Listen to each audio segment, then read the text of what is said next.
जय शनिदेव। प्रिय दर्शकों, मैं राजेश जोशी आपका ज्योतिष जागृति केवल सत्य कार्यक्रम में आज फिर से स्वागत करता हूं।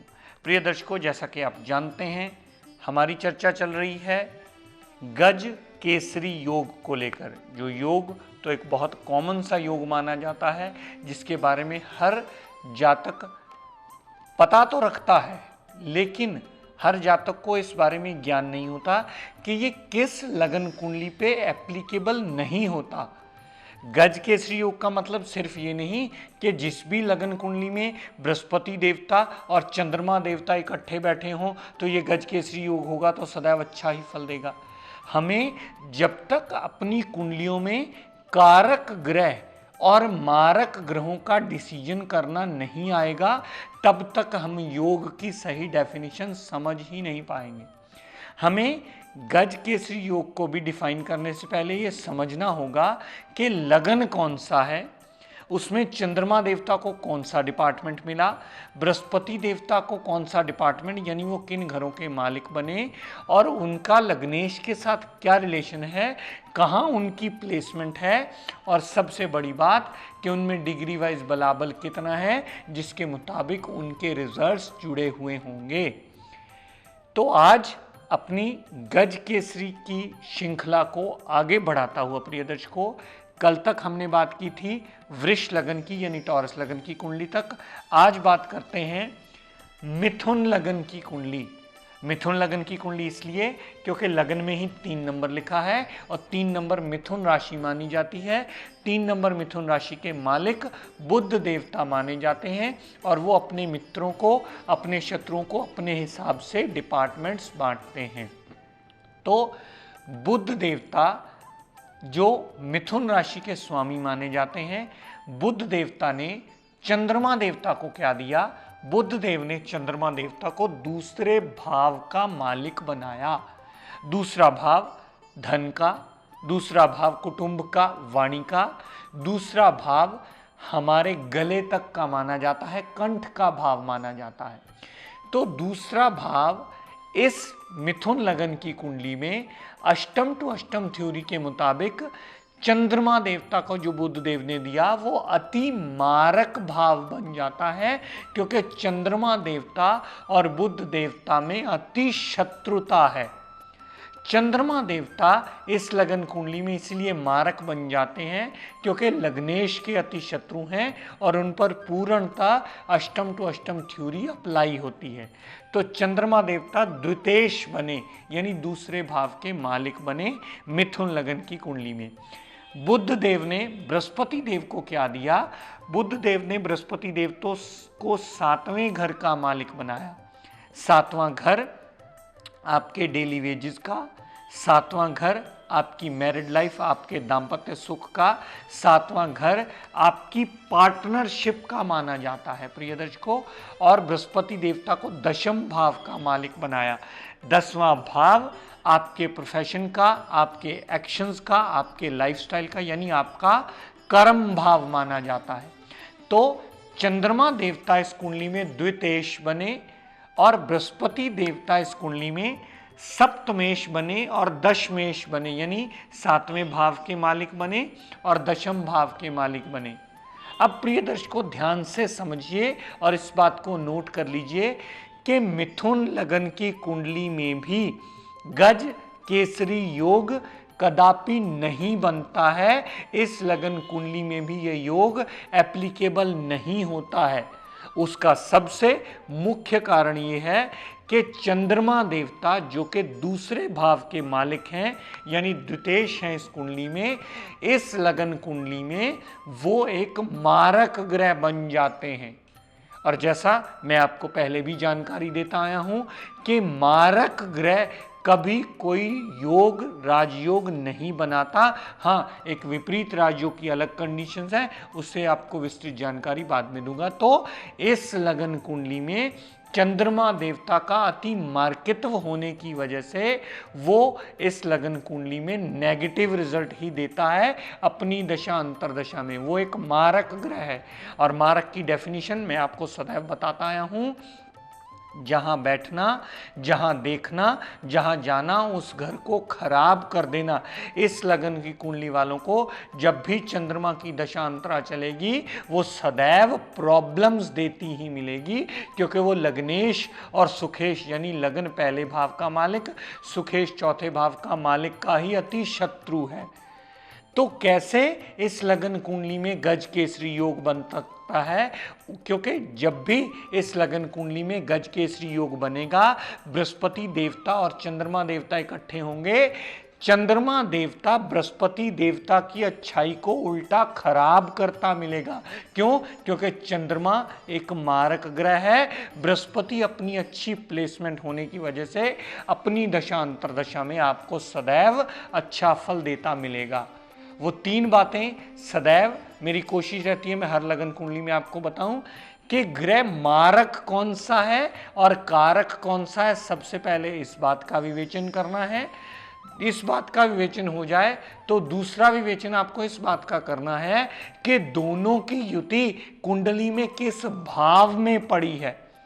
कहीं वो नीच तो नहीं हो गया उनमें से एक ग्रह, कहीं वो 6, 8, 12 में तो नहीं चला गया, कहीं उनमें से एक ग्रह अस्त अवस्था में तो नहीं आ गया।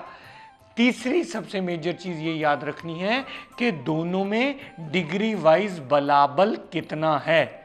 अगर उनमें डिग्री वाइज बलाबल नहीं होगा तो कभी ये योग आपको रिजल्ट देने में सक्षम ही नहीं होगा।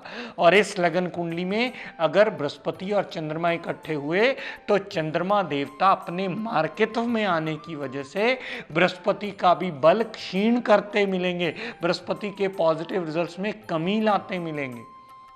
तो कैसे इस लगन कुंडली में गज केसरी योग डिफाइन किया जा सकता है जबकि चंद्रमा इस लगन कुंडली में अति मारक ग्रह है? तो दर्शकों नोट कर लीजिए, इस लगन की कुंडली में चंद्रमा और बृहस्पति का गज केसरी योग बनता ही नहीं है। वो सदैव नेगेटिव रिजल्ट देता है, उसे कंसिडर ही नहीं किया जाना चाहिए।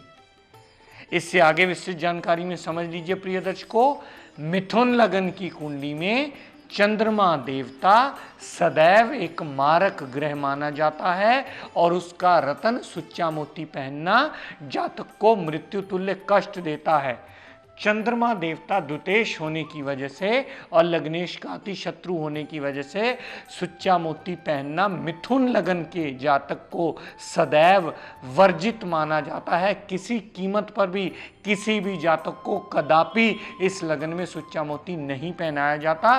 वो जातक की मुश्किलों को बढ़ोतरी करने में बहुत मेजर रोल प्ले करता है। लेकिन प्रिय दर्शकों, दूसरी बात स्मरण रखने वाली, इस लगन की कुंडली में बृहस्पति देवता का रतन पुखराज धारण किया जा सकता है अगर बृहस्पति कहीं अच्छी जगह प्लेस्ड हो, बृहस्पति कहीं केंद्र में या त्रिकोण में या अपने कारक भावों में बैठा हो, तो बृहस्पति का रतन पुखराज धारण करके आप दाम्पत्य सुख में भी इम्प्रूवमेंट ला सकते हैं, आपकी पार्टनरशिप भी स्टेबल हो सकती है, डेली वेजेस के नए रास्ते खोलकर आपके कामकाज में इम्प्रूवमेंट भी दी जा सकती है।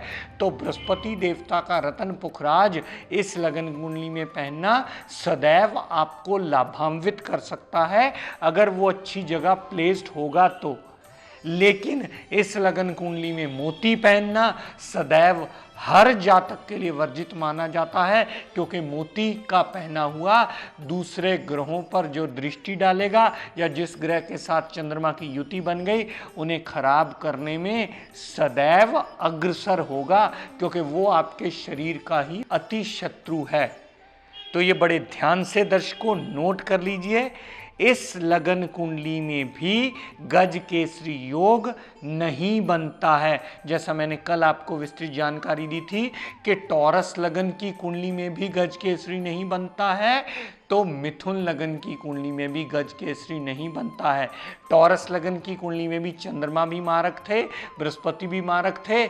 मिथुन लगन की कुंडली में चंद्रमा अति मारक हैं, बृहस्पति देवता अपनी प्लेसमेंट के हिसाब से अच्छे या बुरे फल देने में सक्षम होंगे।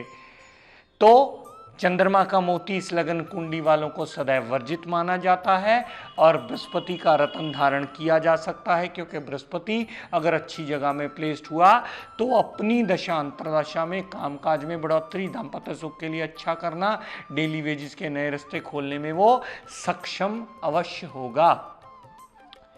तो दर्शकों, ये बात एक साइड वाइज हम इसको समझाते चले जा रहे हैं कि रत्न भी कौन सा आपको कहाँ धारण करना बनता है और कहाँ नहीं बनता। आप योग की विस्तृत जानकारी तो ले ही रहे हैं, लेकिन साथ साथ में इसकी जानकारी भी ले लीजिए, क्योंकि जब आप कॉल बैक करते हैं, फीडबैक हमें देते हैं, तो आप साथ में बहुत सारी क्वेरीज करते हैं, सर मेरा ये लगन है, मुझे ये पहनना बनता है नहीं। तो मेरी कोशिश रहेगी कि जितने एपिसोड्स में आपको इस मंच के माध्यम से टेलीकास्ट कर पाऊँ, उसमें ये बता पाऊँ कि किस लगन के जातक को कौन सा स्टोन नहीं डलना है। इसकी विस्तृत रूप से जानकारी देना भी आपके लिए लाभान्वित अवश्य होगा, क्योंकि बहुत से लोग अब खुद घर बैठ के देखने लगे हैं। अगर आपको कुछ नहीं समझ में आता है तो अपने आसपास के जो भी विद्वान हो उनकी मदद अवश्य लीजिए और सही दिशा पकड़िए। ज्योतिष विद्या आपकी सहायता करने के लिए है।